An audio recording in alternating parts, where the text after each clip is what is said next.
సన్నబియ్యం లబ్ధిదారుడి ఇంట్లో సీఎం భోజనం. డిప్యూటీ సీఎం మంత్రులు కూడా నిన్న శ్రీరామనవమికి పోయింది. భద్రాచలం శ్రీరామనవమికి పోయి ఆ తర్వాత సారపాకలో ఒక సామాన్యుడి ఇంట్లో భోజనం చేసేటటువంటి ప్రయత్నం, సన్నబియ్యం ఏదైతే ఉందో ఆ పథకాన్ని ప్రమోట్ చేసేటటువంటి ప్రయత్నం నిన్న ముఖ్యమంత్రి గారు, మంత్రులు, ఎమ్మెల్యేలంతా కూడా చేశారు. ప్రతి దినపత్రికలు కూడా అదే వార్త మనకి హైలైట్ అయి కనబడతా ఉంది. ఇక సన్నబువ్వతో సహపక్తి, సామాన్యుడి ఇంట సీఎం మంత్రుల భోజనం. సీఎం రేవంత్ రెడ్డి ఆదివారం ఓ సామాన్యుడి ఇంట్లో నేలపై కూర్చొని సహపక్తి భోజనం చేశారు. ప్రభుత్వం పంపిణీ చేసిన సన్నబియ్యంతో వండిన అన్నం తిన్నారు. భద్రాచలంలో శ్రీ సీతా రామచంద్రవారి కళ్యాణోత్సవానికి హాజరైన అనంతరం ఆయన కొత్తగూడెం జిల్లా బూర్గంపాడు మండలం సారపాక పంచాయతీలోని ముత్యాలంపేటలో సన్నబియ్యం లబ్ధిదారు శ్రీనివాస్ ఇంట్లో మంత్రులు, ప్రజాప్రతినిధులతో కలిసి భోజనం చేశారు. ఈ సందర్భంగా శ్రీనివాసరావు కుటుంబ యోగక్షేమాలను సీఎం అడిగి తెలుసుకున్నారు.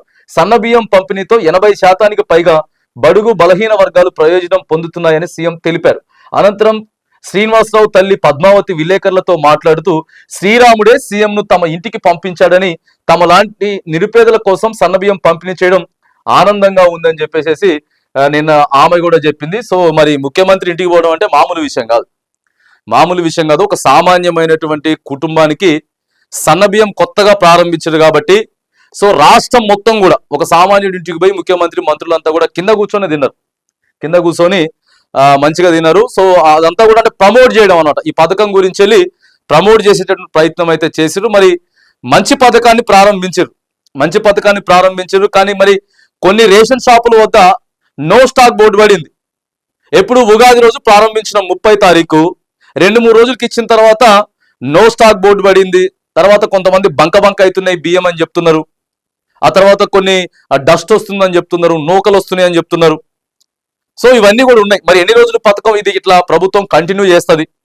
ప్రారంభించిన మంచి పథకమే, కానీ దీంట్లో ఎటువంటి అవకతవకలు జరగకుండా సో కొంత క్వాలిటీని, మా అప్పుడున్నటువంటి దొడ్డు బియ్యాన్నే ఇప్పుడేదో మళ్ళీ కూడా వాటిని మరలాడించి వాటిని సన్నయ్య చేసి అమ్ముతున్నారు.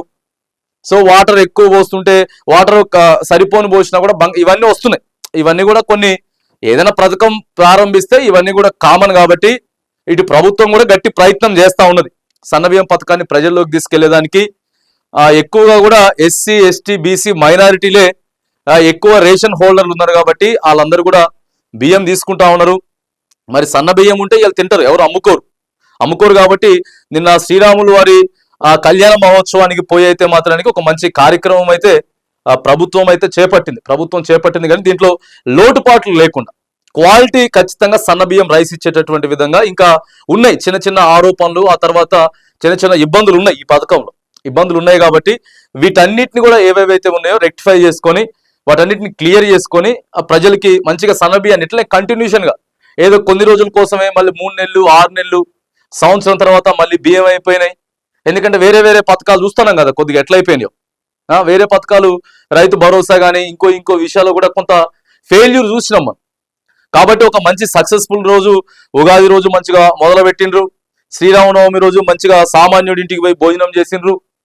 ప్రభుత్వం అంతా కూడా కలిసిపోయి చేసిరు కాబట్టి మరి ఎలాంటి అవకతవకలు జరగకుండా ఈ సన్నబియ్యం పథకం అనేది మంచిగా ముందుకు తీసుకుపోవాలి.